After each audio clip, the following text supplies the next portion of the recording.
Mapagpalang araw, kaibigan. Ito po inyong kaibigan kay Jesus, Brother Manny Bautista. Siya naman po si Sherry. Yeah, si Sister Sherry.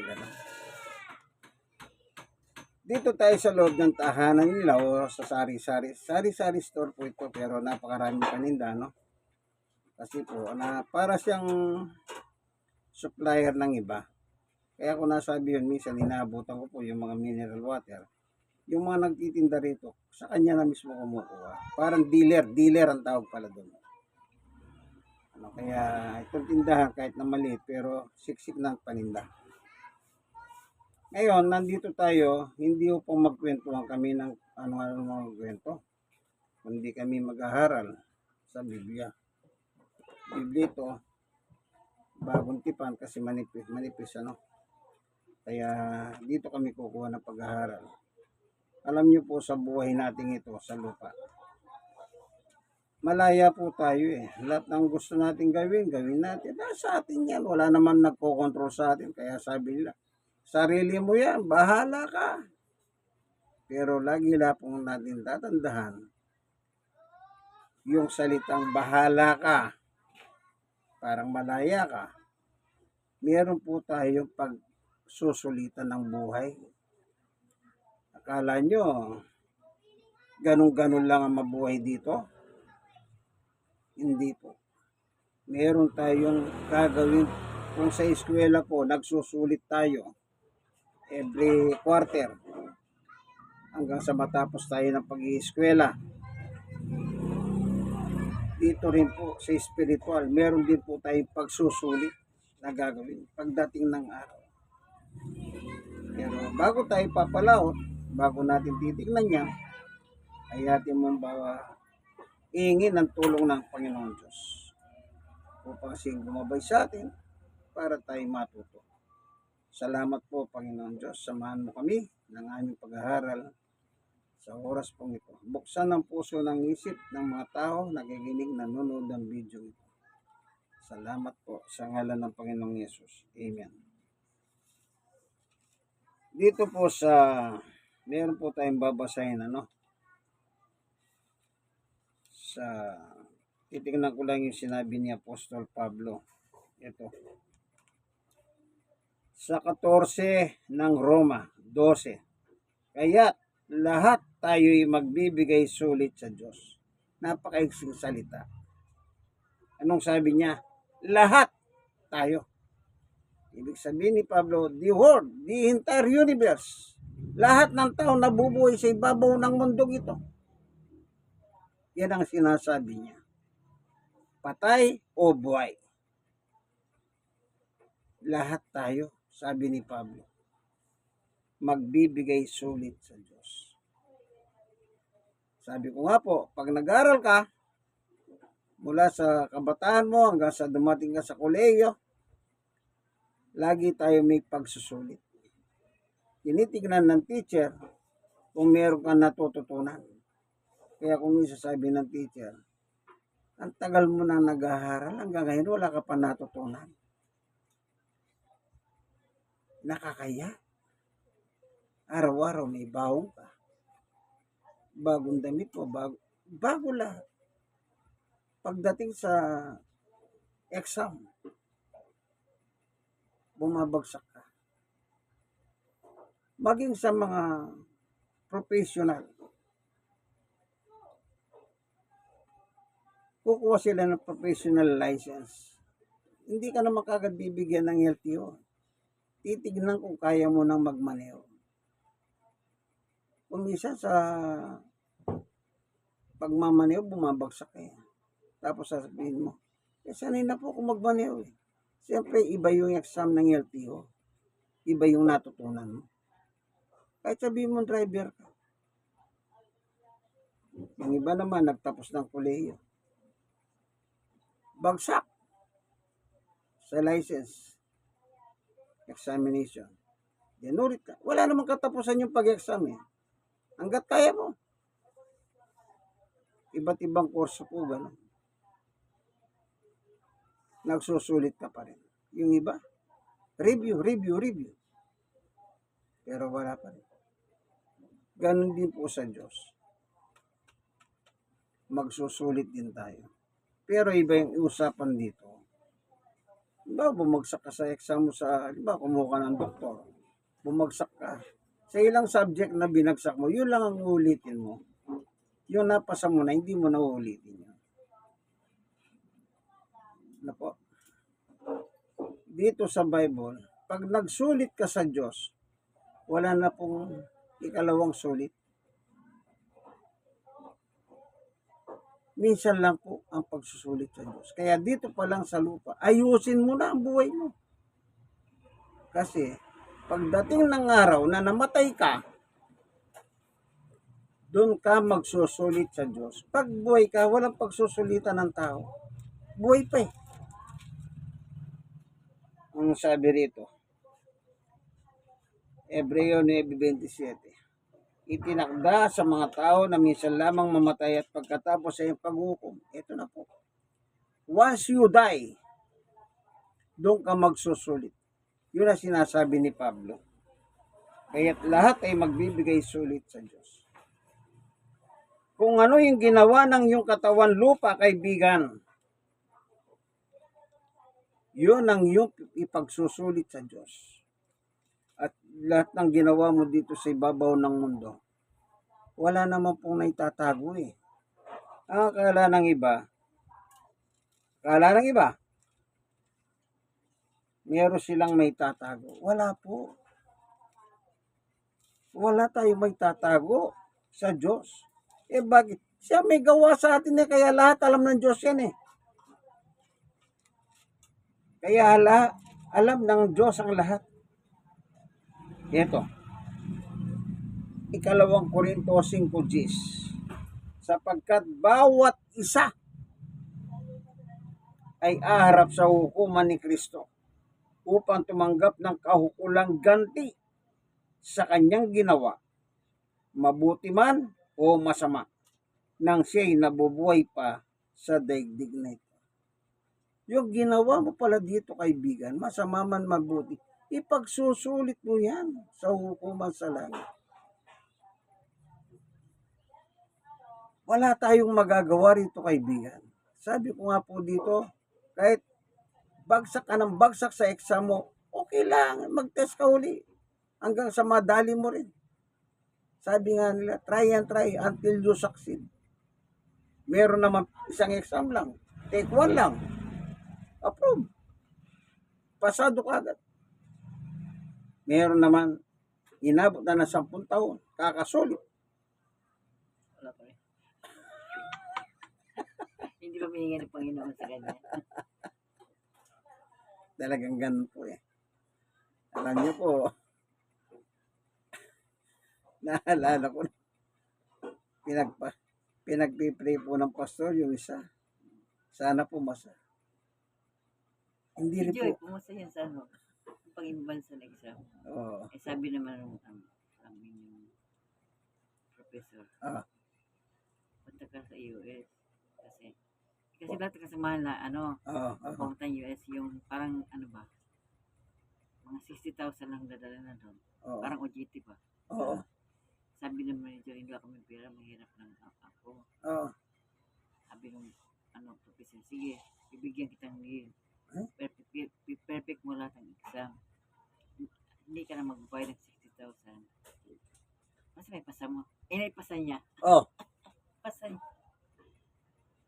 Kaya yung masipag ba itong mag-aral? parang pala sa NARS. Sa NARS, mayroon pang exam sa US eh. Kahit pumasa ka na rito, may exam pa yung NARS sa Amerika. Yung mga kinukuha nilang NARS na galing sa ibang mga bansa, kagaya ng Pilipinas, meron pa rin pagsusulit doon sa mga NARS. Biyaya ng Diyos si Joy. Yung kinukwento niya. Kasi masipag daw po mag-aral talaga yan, matalino. Aral sila. Hindi mo ka nakita ng mas sa babae, hindi ka na TV. Basta mahalaga sa kanya yung oras sa pag-aaral. Yun ang maganda. Yun sa kanya. Lahat ng oras mahalaga sa kanya. Binibigyan talaga ng atensyon. Kaya ngayon, yung anak niya pong Joy, nakakatuwa. Nakakakwentuhan ko yun. Nakakatuwa yung mga ginagawa niya. Alam niyo po, ayaw nga mag-boyfriend dahil sa mahal niya yung mga magulang niya. Sabi ko, mag-boyfriend ka na. Kasi mahal niya po yung mga magulang. Yan ang inuuna, yung kapakanan ng magulang. Yung ibang anak naman, walang inuuna kundi kapakanan ng sarili nila. Nakakapasok yan ng school ng bagay. Sabi ng professor niya, oh, Scholar. sana, Scholar. sana. Naku, naka-red line ka. Ibig sabihin, hindi ka nabayad. Sabi niya, wala kasing pera pa si Papa eh. Hindi pa nagbayad yung sa Nestle. Eh, pa-examin mo na ako. Pe-perfecting ko naman. Ginawa ng prof, sige, punta ka sa room 4. Kaya doon kasi kaya sa mga kasamahan mo, iba hindi yan kapag exam daw wala. Oo. Kaya doon, punta siya, habi mo kasama niya, sana, saan punta? I-sintido ako doon ako mag-exam. Oo, may mga ganun ng mga eskwela. Kahit naman noong araw, walang ko yan na para hindi Nagbabaho ng bahaw yun sa kakakitang bata. Pumunta ng ipiyo ha, ipiyo pa nag-aaral. Ang bao niya, bahaw. Pero sa totoo, sa reality, yung bahaw, pampatalino talaga yan. Kaya sabi ng kasama niya, I-research po yan, bahaw, gano'n? pampatalino yan. Sabi ng prof niya, sana bakit araw-araw baon mo bahaw? Eh, wala kang pera. Eh, kung ano yung natirang bahaw sa gabi, babaunin ko na, wala, babayad pa masahe. Eh, baon ko lang kasi araw-araw 100. Eh, 4 na sakay ako. Yung bahaw. Nagbunga. Nagbunga. Pampatalino po talaga yung bahaw. I-search nyo po sa Google yan, yung bahaw, isa yan sa sinasabing pampatalino yung bahaw. O, pero hindi namang baka sabihin nyo yung iba, mahilig ako sa bahaw. Hindi, sabi nung ano kagkakasi niya. Pero talagang usually, ganun ang May sinasabi. nagsabi, kaya nga matalino si Kusana kasi bahaw lagi ng bahaw. Yan, Bahaw totoo yan. raw ano. Hindi siya nahiya. Bakit? Basta papasok siya kahit minsan nga, umiyak yan uwi. Ba't ka umiyak? Sabi ko nung kaklase mo, bakit ka nakapasok ng PU? Bakit ka nakapasok ng EPU? Oo. Alam mo, sagot, eh bukas naman po yung gate eh. Yung Tama. ano niya, ba't ka nakapasok dito? Eh, bukas naman po yung gate, ba't hindi mo makapasok? Sa mukha, sa makapasok. Napakagandang pakinggan po ng mga Ano yung bata niya? aspiring horde. Hindi siya nahiya na Mismo ng mahirap siya, wala sa baon. Basta papasok lang siya. mismo ang kanyang nanay. Wala Ang sa pakialam. nagpapatotoo. Okay, balik tayo sa spiritual. Ito po sinasabi ni Pablo. Lahat po tayo magsusulit sa ating ginawa. Sa nasa laman pa tayo. Mabuti man at masama. Ipagsusulit natin yan. Ibig sabihin, walang ligtas tayo. Kailan mo ipagsusulit yan? Once ng isang tao po namatay. Kapag namatay na po, doon po siya magsusulit, siyempre. Pero sa ngayon, habang siya nabubuhay,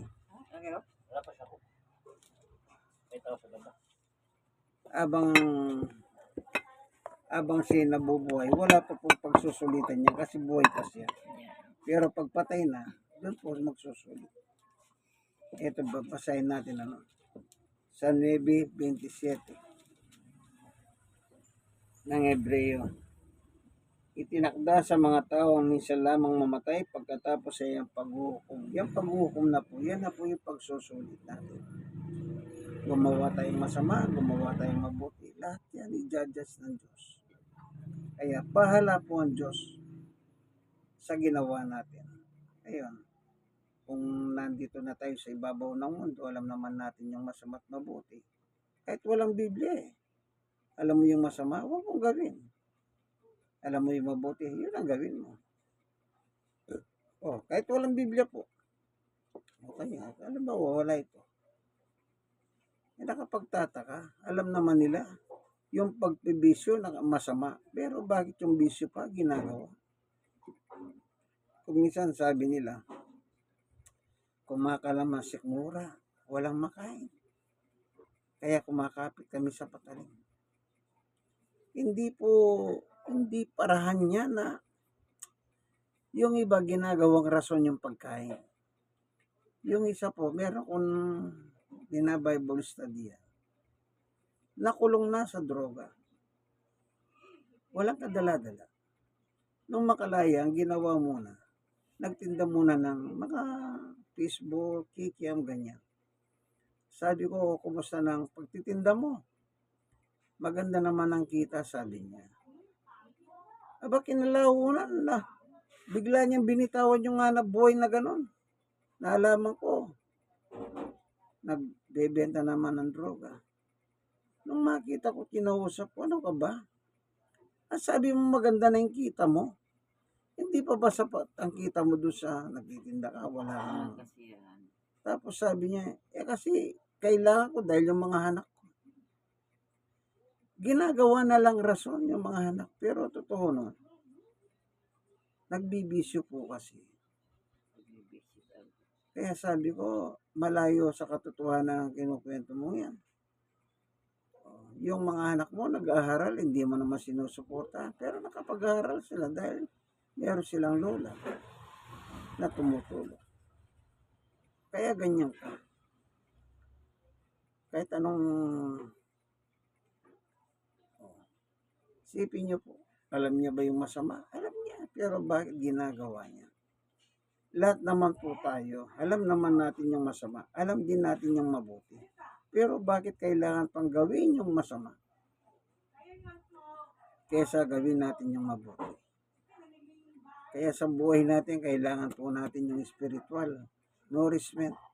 Kumbaga, tayong mga tao, dalawang ating buhay. Meron tayong physical, itong nakikita nyo gumagalaw yung kamay ko.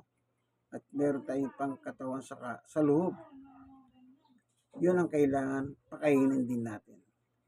Kung paano tayong kumakain, sabi nga ng Panginoong Jesucristo, doon sa Mateo 4:4, tignan natin. Ngunit sumagot si Jesus na susulat, hindi lamang sa tinapay nabubuhay ang tao, kundi sa bawat salitang namumutawi sa bibig ng Diyos. Dalawa, salita ng Diyos at pagkain. Kaya dapat, kung paano tayong kumakain, physically, kakain tayong spiritual at the same time sa ating buhay. Yung problema, gusto physical, pagdating sa spiritual, ay ayaw ko yan. Kasi ano yan ang daming binabawal dyan, ang daming ganito ba. Kinu-question pa nila. Ano bang gusto mo? Halimbawa, nakalagay sa Biblia, bawal pala yung bisyo. O anong gusto mo? Yung masama, yung bisyo. Kasi sinabi na nga ang Diyos, bawal nga yun ba? Yung tao po talagang ganyan ang ugali talaga. Kaya dapat tayong mga tao, maturuan po tayo. Lalo na sa panahon natin. Napakahirap ng buhay po ngayon dito sa mundo ito. Sa totoo lang. Napakahirap. Bakit? Wala naman po, sabi nga sa Biblia darating pang panahon, yung sweldo mo, ang katapat, bigas lang. Bigas lang ang katapat.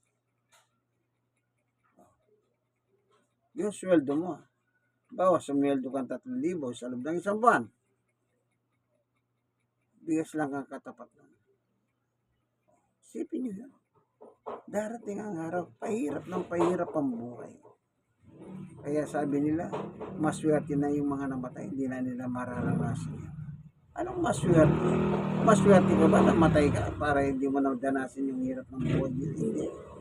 Mas maganda mamatay ka, yung buhay mo na isuko mo na kay Jesus. Oo, mamamatay po tayong lahat. Walang hindi mamamatay. Kasi nga po magsusulit tayo sa Diyos. Pero bago dumating yung kamatayan, mas maganda na isuko ng buhay natin kay Jesus. Kasi po yung hukom sa langit, si Jesus na. Kung si Jesus ang hukom, binigay mo ng buhay mo sa Kanya, uhukuman ka pa ba niya? Natural, hindi na, exempted ka na. Paano kung hindi mo sinuko? Yun, nakakatakot. Anong sabi ni Jesus pag hindi mo sinuko ang buhay mo sa Kanya? Ito po panghuli, basahin natin. Hindi po nagbibiro si Jesus. Siya po may sabi nito, babasahin ko lang po sa inyo. At ito'y sinabi niya sa kanyang panahon na nangangaral dito sa babaw ng lupa. Tingnan niyo po, sa Mateo 25, sa 41. At sasabihin naman niya sa mga nasa kaliwa, lumayo kayo sa akin mga sinumpa, pasa-apoy na di namamatay na inianda sa dyablo at sa kanyang mga kampon. Yung pupunta doon sa apoy ng impyerno, yung mga hindi isinuko ang buhay nila hanggat nandito po sila sa ibabaw ng mundo. Kasi pagkamatay na po, wala na. Yung pagliligtas ng Diyos, nagtapos na po. Kasi pagpatay ng tao, hindi na po may liligtas po ang kaluluwa niya. Tandaan niyo po yan. Kaya hanggat nandito tayo sa lupa, simulan na po nating isuko ang buhay natin kay Jesus. Ako po, natikman ko ng masarap na buhay nung nakatira ako sa Baguio. Pera? May pera ako. Nung nasa Baguio ako, hindi pa ako ganito kakalbo. Artistahin pa yung mukha ko na. Hindi ako nang bobola. May pera na ako. Maayos pang itsura ko.